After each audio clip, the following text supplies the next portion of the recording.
Halo Epic Lovers, kembali lagi bersama gua Misbah Luda di film Apik. Di video kali ini gua akan membacakan sebuah film yang berjudul Memories of a Murderess. Film ini diangkat dari sebuah kisah nyata yang terjadi pada tahun 1986 hingga 1991. Film ini menceritakan tentang kisah pembunuhan berantai di kota Hwaseong, Korea Selatan yang terjadi pada tahun 1986 hingga 1991. Oke, tanpa banyak basa-basi, kita langsung masuk ke dalam alur videonya.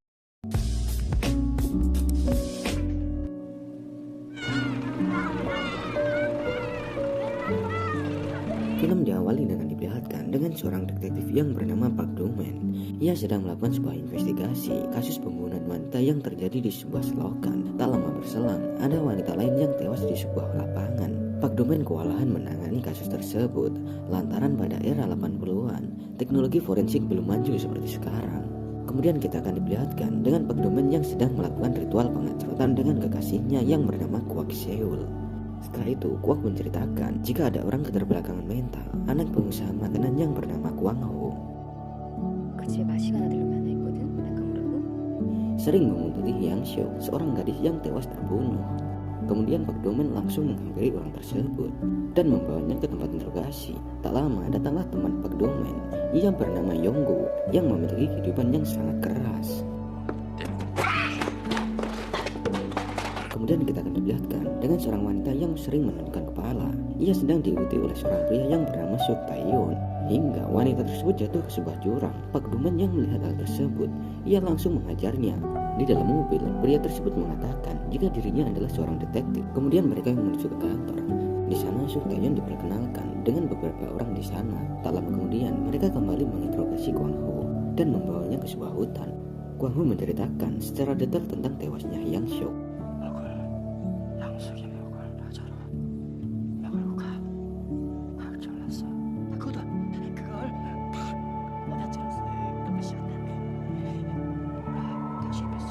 Di malam harinya, Suk Tae-yeon mempelajari kasus tersebut. Singkat cerita, di keesokan harinya, mereka membuat reka ulang kasus pembunuhan tersebut. Tak lama datanglah ayah Kwang Ho yang menyebabkan reka ulang tersebut menjadi gagal. Mereka pun kembali ke kantor dengan rasa kecewa. Di sana, Park Do-man menjelaskan tentang kasus tersebut. Setelah itu, mereka menuju ke lokasi pembunuhan pertama. Di sana, Suk Tae-yeon menjelaskan tentang persamaan kasus tersebut yang terjadi di saat hujan turun. Dan ia menjelaskan jika ada satu korban yang belum mereka temukan. Setelah itu, mereka menuju ke sebuah ladang. Di sana, mereka menemukan jasad wanita yang sudah membusuk. Kemudian scene berganti, diperlihatkan mereka yang sedang asik di sebuah tempat karaoke.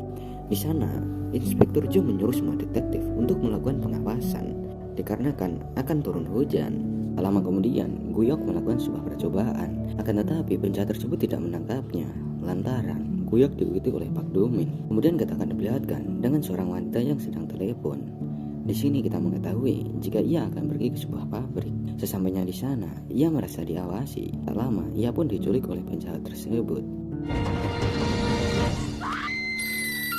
Di keesokan harinya, Suk Tae-yeon mendapat kabar telah ditemukan seorang wanita yang telah tewas di dekat pabrik. Kita kembali ke kantor. Di sana, mereka sedang membahas pelaku kejahatan tersebut. Kemudian, Guyok memberikan sebuah dokumen dari sebuah stasiun radio yang selalu mendapatkan sebuah surat dari seseorang untuk memutar lagu yang berjudul Satellite Letter. Orang tersebut meminta agar lagu itu diputar jika hujan turun. Dan tepat saat lagu itu diputar, akan ada sebuah kasus pembunuhan. Kemudian, Park Do-man yang sedang bersama pacarnya. Di sana, Kwak Seul memberinya sebuah ide untuk mendatangi sebuah dukun. Park Do-man tanpa pikir panjang, ia langsung mendatangi seorang dukun, dan dukun tersebut menyuruhnya agar melakukan ritual di TKP.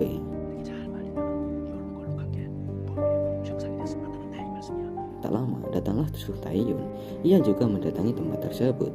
Tak lama berselang datanglah seorang pria misterius. Ia mengeluarkan sebuah bra dan dalaman wanita.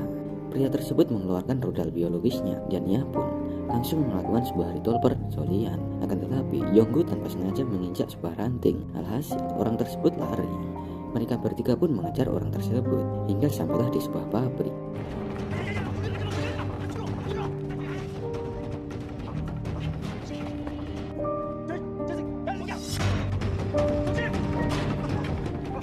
Di sana, Pak melihat seorang yang mengenakan sebuah cangcut.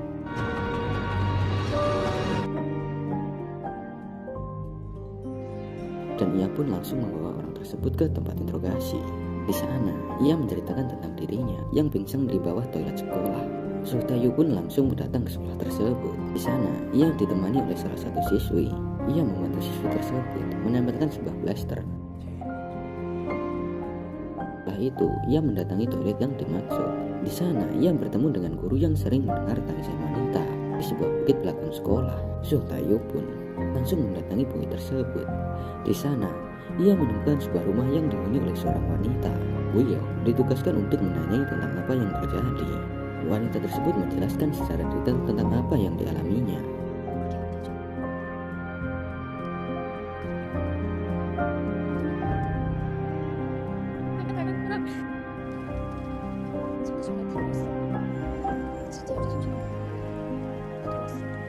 Su Taeyu pun kembali ke ruang interogasi dan menyuruh Pak Duman agar ia melepaskan orang tersebut lantaran ia tidak bersalah.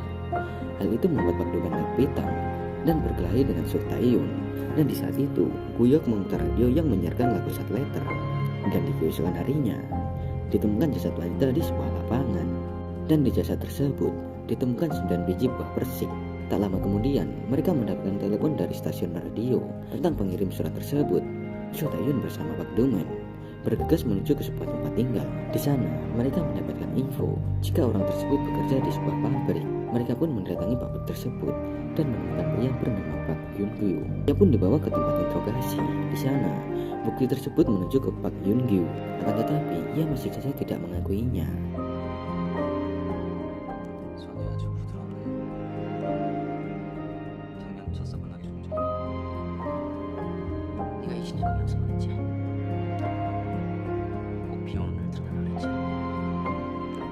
어젠데 몰라 새끼야! 기억 안 납니다. 기억날 리가 없죠. 그때 집에 나갔으니까 집에 있었어요. 같은 날 안 나요. 절대 안 나요. 말해봐. 끝까지 들었다며. 기억 안 나요. Hal itu pun membuat Yun-gyu marah dan ia langsung mengajar orang tersebut. 하지 마! 이 새끼야! Di keesokan harinya, Su Taeyu bersama Pak Duman membahas tentang Kwang Ho dan mengatakan jika ia adalah saksi. Mereka pun bergegas menuju ke restoran ayahnya. Di sana, mereka bertemu dengan Yonggu yang sedang makan. Di sana, mereka melihat berita tentang kasus tersebut. Hal itu membuat Yonggu menggila dan membuat kerusuhan.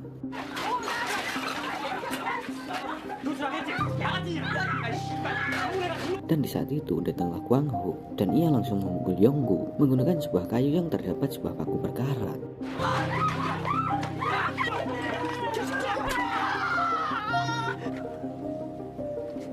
Kwang Ho yang takutan langsung lari dari tempat tersebut.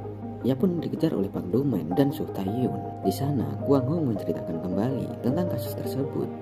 Dan di saat Pak menanyakan sebuah foto, datanglah ayah Kwang Ho. Dan Kwang Ho berlari ke sebuah rel kereta. Ia dikejar oleh Pak Duman. Akan tetapi, Kwang Ho tertabrak oleh sebuah kereta.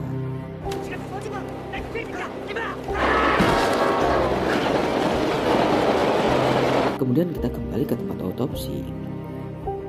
Di sana ditemukan sebuah bibit kehidupan dari pelaku dan akan dilakukan sebuah tes DNA. Akan tetapi mereka harus mengirim bukti tersebut ke Amerika lantaran di Korea Selatan belum ada alat tersebut. Dan di saat itu Yonggu didiagnosa terkena tetanus yang disebabkan oleh paku berkarat dan kakinya terpaksa harus diamputasi.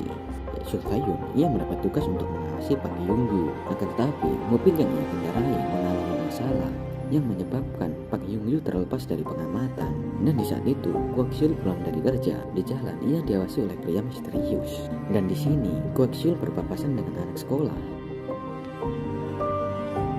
Pria misterius tersebut langsung menculik anak sekolah tersebut.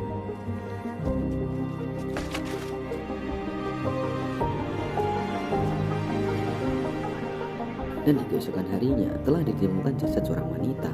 Di sana, Su Taeyu langsung mengambil sebuah plaster yang pernah ia tempelkan. Su Taeyu pun langsung mendatangi Pak Yun-gyu dan ia langsung mengajar orang tersebut.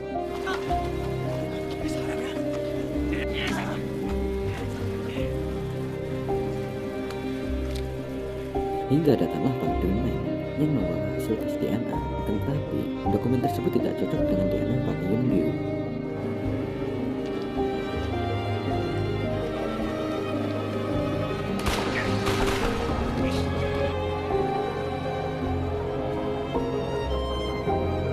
Di akhir film, kita akan dibiarkan dengan Pak Dong-meng yang sudah berkeluarga. Tak lama kemudian, ia pergi untuk memasarkan produknya. Ia berhenti di sebuah jalan. Ia pun mengunjungi sebuah selokan yang kita lihat di awal film tadi.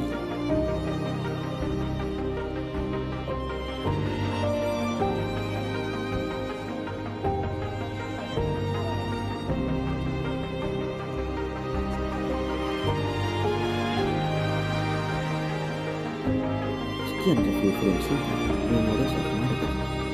Terima kasih telah menonton. Jangan lupa untuk like, comment, dan